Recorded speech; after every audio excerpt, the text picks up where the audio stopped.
আমরা কি দিয়ে যে বুঝাই আমার তুই যে 500 টাকা এই টাকা তো কম নিস না, সপ্তাহে সপ্তাহে টাকা ঠিক নিস, এগুলো কাজ কাম করিস না, এগুলো কি একটা অবস্থা, জঙ্গলে একদম ভরপুর হয়ে গেছে। এত মগন টাকা নিস, টাকাটা হালাল করে নে। সবই তো ঠিক আছে কিন্তু লোকই পাওয়া যাচ্ছে না, এলো ঘটনা। মজন ওটা তো পাওনা দাল লয়। নাজু নাজু ও দেখো ওই যে দেখো সিএন দিলে যাচ্ছে। না জুই তো ওরে থামা থামা থামা না তো থামা, এ না তো থামা, এই নাজু এই চলে গেল না কিরা? এ থামা আগা, আটকা ওরা, আটকা আটকা। এই নাজু দাঁড়া, এ তো মদন ডাকে গাড়িলে টানি চোখ কোনদিন দেখিস না সব মদন কৃষক ডাকে আমি যার পাবো না, আমার ভাড়া আছে। মদন এ যাও লাগবি তোর নাম নাম নাম অত টানানি করলে আসতেছি তো। চ চলো তো হাঁটো আসছি তো।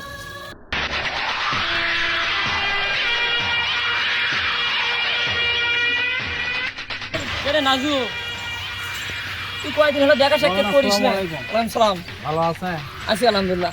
আজ কয়েকদিন হলো তোকে আমি খুঁজি, তুই দেখা সাক্ষাৎ করিস না। টাকা পয়সা যে তুই লিলু, দেখাও তো করার দরকার ছিল তো। আমি টাকা করে কি করবো মদন? আমার কাছে আপনার টাকা দেবো, সেই টাকা তো আমি বোধ করতে পারবো। না পারবে একা তুমি তুমি খালি খাবার পারবে। তুই থাক, তুই সামনে আয় ভাই, সামনে আয়। বেদরলে চলেন মান সম্মান খাবে।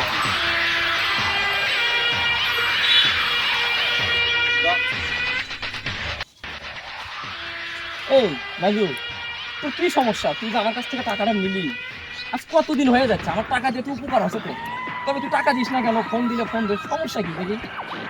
তোর টাকা দিস না কেন? তুই কি টাকা ভালো ভালো দিবি নাকি তোর গায়ে হাত দিয়ে টাকা নেওয়া লাগবে? আমি তো কিছুই বুঝতেছি না। ক দেখি, ক তুই কি করে টাকা দিস না আমার? মদন থামেন, আমি কিছু কথা বলি, আমার কথাটা একটু শুনে। তুই বল, কি বলবি বল। মদন, আমি এখন যা কাজ কামাই কাজি করতেছি, সেই টাকা দিয়ে আমার সংসারটা খুব চলান কঠিন হয়ে গেছে। তারপরে তার মধ্যে থেকেও আমি কিছু খাইয়ে না খেয়ে যুগে আপনাকে আমি 2000 টাকা ইন্ডিয়া যাবত দিছি। এখনও আপনার টাকা শেষ হয়নি, সুদ শেষ হয়নি। মানে 500 টাকা নিছি আপনার থেকে। আমার টাকা কতগুলো টাকা? আমি তো 500 টাকা নিছি মদন। আর আপনি 500 টাকা আমি দিব তো দিব। আমার খুব করুণ দশা চলতেছে, আমার ছোট ছোট বাচ্চা আছে। আমার তো আমরা কি দিয়ে যে বুঝাই আমার। তুই যে 500 টাকা লিছু সেই 500 টাকার হিসাব রাখিস কত আছে এখন? কত হয়েছে আমার, কত ছিল? মদন হচ্ছে ওর ওই লিছিল 500 টাকা, হ্যাঁ, ওর 500 হিসাব অনুযায়ী হচ্ছে 55,300 কয়েক টাকা, তার মধ্যে দিছে 2000 টাকা, আরো 53,300 কয়েক টাকা পামো। ওর তো কাহিনী শোনার তো সময় নাই মদন। আচ্ছা দাদা মদন, আমি 2000 টাকা আমি খুব কষ্ট করে দিছি। আমি এত টাকা দিতে পারবো না মদন, আমি মরে যাবো। আমি বউ চললে কামাই করে, আমি আমার সংসারই চলতেছে না মদন। তুই মদন, শোন। আপনি কিছু কিছু বলেন না মদন। তোর এগুলা কান্দন তো আমি শুনবো না রে পাগলা। তুই তুই 2000 টাকা দিছিস, আমি কি আমার 53,000 টাকা মার দেবো? আমি তো তোর উপকার করছি টাকা দিয়ে, সীমিত লাভে অল্প কিছু টাকা দিয়ে টাকা নিয়ে আমি আমার টাকা দিয়ে তোর উপকার হয়। তোরা যদি এসব করিস, আমি তো তোদের উপকার করতে পারবো না রে ভাই।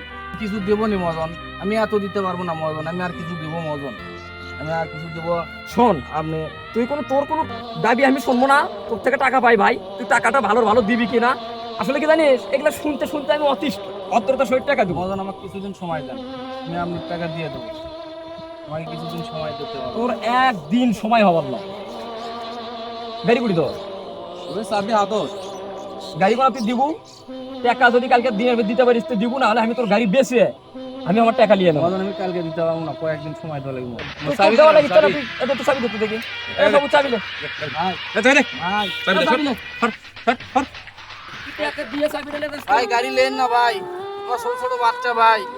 ভাই আমার সব শেষ হয়ে গেল। কি জন্য যে আমি 500 টাকা লাভের উপরে নিয়েছিলাম, আমার একবার সর্বশান্ত হয়ে গেল। প্রয়োজনে টাকা লাগতেই পারে, কিন্তু সুদে টাকা নেওয়ার আগে একবার ভাবুন। আজকের সামান্য প্রয়োজন মেটাতে গিয়ে কাল যেন বড় বিপদে পড়তে না হয়। সুদের ফাঁদ থেকে নিজেকে বাঁচান, নিরাপদ রাস্তা বেছে নিন। যদি এই ভিডিওটা আপনাদের কাছে ভালো লেগে থাকে, তবে সবাই শেয়ার করে দিয়ে অন্যকে সতর্ক হওয়ার সুযোগ করে দিবেন।